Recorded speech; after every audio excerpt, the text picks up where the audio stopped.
The night I heard their voices together, I learned something terrifying. Betrayal doesn't always scream. Sometimes it whispers. I didn't turn on the light. I didn't move. I stood there in the hallway, my heart pounding so loudly I was sure they could hear it downstairs. Thomas wasn't in our bed. Lydia wasn't in her room. And suddenly, my home felt unfamiliar, like I was trespassing in my own life. I told myself there had to be an explanation. There always is, when you're desperate enough to believe one. I walked back to my bedroom quietly and sat on the edge of the bed, staring at the door. Minutes passed. Demori. Finally, Thomas returned, alone. You okay? He asked casually, slipping under the covers like nothing had happened. Yes, I lied. That was the first lie, but not the last. The next morning, Lydia avoided my eyes.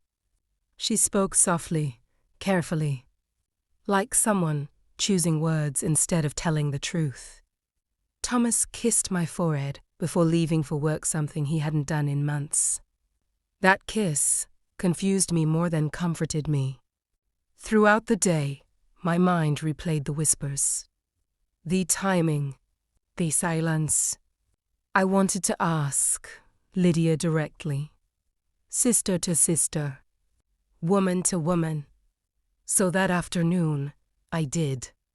Did you come downstairs last night? I asked, pretending to fold towels. Lydia looked up slowly, though slowly. No, she said. Why would I? The answer came easily. Too easily. A lie told without effort is always practiced. I nodded and said nothing. But inside, something hardened. That was the moment trust didn't just crack, it bent. Dangerously close to breaking. From that day on, the house changed. Thomas grew distant, but attentive when Lydia was around. He laughed more, stayed longer in the living room. When I entered, conversations stopped mid-sentence. Smiles faded. Lydia started acting fragile, crying over small things, talking about how lonely she felt, how broken her marriage had left her. She needs us, Thomas said one evening. Was not me. That word us cut deeper than any insult. Soon, Lydia began planting doubts. Someone's poisoned kindness wrapped in concern. You've seemed stressed lately, she'd say gently. Maybe you're imagining things. Thomas works so hard. You should trust him. And when I tried to speak, Thomas would sigh. Why are you being suspicious? He asked. Lydia's been through enough. Enough. I started questioning my own thoughts, my memory, my instincts. I apologized for asking questions that had answers waiting to be told. Gaslighting doesn't start with cruelty, it starts with care. One evening, Thomas came home late again. When I asked where he'd been, he rubbed his forehead like a tired man carrying the weight of my doubt. Work, he said. Lydia nodded in agreement from across the room. Tupe apli. One story. That night, while Thomas showered, his phone buzzed on the nightstand. Once, then again. I didn't mean to look, but the screen lit up. A name appeared. Lydia. A contact saved as ill. Liars think letters protect them. I felt sick. I didn't open the message. I didn't need to. My hands shook as I placed the phone back, exactly where it was. When Thomas returned, he picked it up immediately and turned the screen away from me. That movement said everything. Later, lying in bed beside him, I realized something painful. They weren't afraid of me discovering the truth. They were confident I wouldn't. The next morning, I decided to do the one thing they never expected me to do: stay silent and start watching. When a woman stops asking questions, it's not because she believes you. It's because she's preparing to survive the truth. I didn't accuse them anymore. That was my mistake, or maybe my strength. From the outside, I became quieter, calmer, almost distant. Inside, my mind was sharp, awake, and listening to everything. They mistook my silence for surrender. Thomas started moving freely again, laughing louder, locking his phone less carefully because he thought I had given up. Lydia relaxed too. She hummed while cooking. She slept better at night.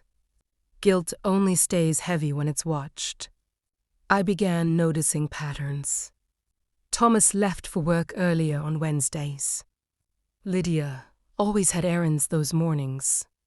When Thomas said he was tired, Lydia defended him before I could speak. When Lydia cried, Thomas appeared instantly, like he was waiting for the sound. One afternoon, Lydia asked me to pick up groceries. She handed me her phone to check the list. That phone felt warm in my hand. Not from use, but from secrets. Some objects carry more truth than people. As I scrolled, the screen glitched just for a second. A notification slid down. "I miss you already, L." My heart stopped. I didn't react. I didn't breathe. Lydia was watching me carefully, pretending not to watch me at all. I handed the phone back and smiled. "Anything else?" I asked. She shook her head. That smile nearly broke me. That night, after everyone slept, I sat alone in the dark living room. I told myself I needed proof. Not suspicion. Not feelings. Proof. Because without proof, I would be the crazy one. In betrayal, the victim is always guilty until evidence speaks. Days later, the opportunity came. Unexpectedly, Thomas left his phone charging on the kitchen counter and rushed upstairs to shower. Lydia was out, and was quiet. Throw it. I stood there staring at the phone like it might explode. Then I picked it up. My fingers trembled as I unlocked it. His birthday. The same password he'd used for years. That alone hurt more than I expected. I went straight to the messages. There were hundreds. Messages I was never meant to read. I hate lying to her. I wish things were different. She doesn't notice anymore. Soon, just be patient. 3 years. 3 years of stolen moments, shared jokes, whispered plans inside my home. They didn't just betray me. They built a second life on my silence. My chest felt tight, vision blurred. Then I saw the message that made my hands go numb. "When she's gone, we won't have to hide." Gone, not divorced. Separated. Gone. Footsteps sounded upstairs. I locked the phone quickly and placed it back exactly where it had been. My body moved before my mind caught up. I sat at the table, staring at nothing. Thomas came down moments later. "You okay?" asked. I looked at him, really looked at him for the first time in years. And I realized something terrifying. I didn't recognize my own husband anymore. The man you love can become a stranger without ever leaving the room. That night, Lydia came home late. She avoided my eyes. Thomas barely spoke to me. I lay awake, staring at the ceiling, replaying those words. When she's gone, they weren't just cheating. They were waiting. And that was the moment I decided I wouldn't confront them. I would let them expose themselves. The moment I stopped begging for love, I became dangerous.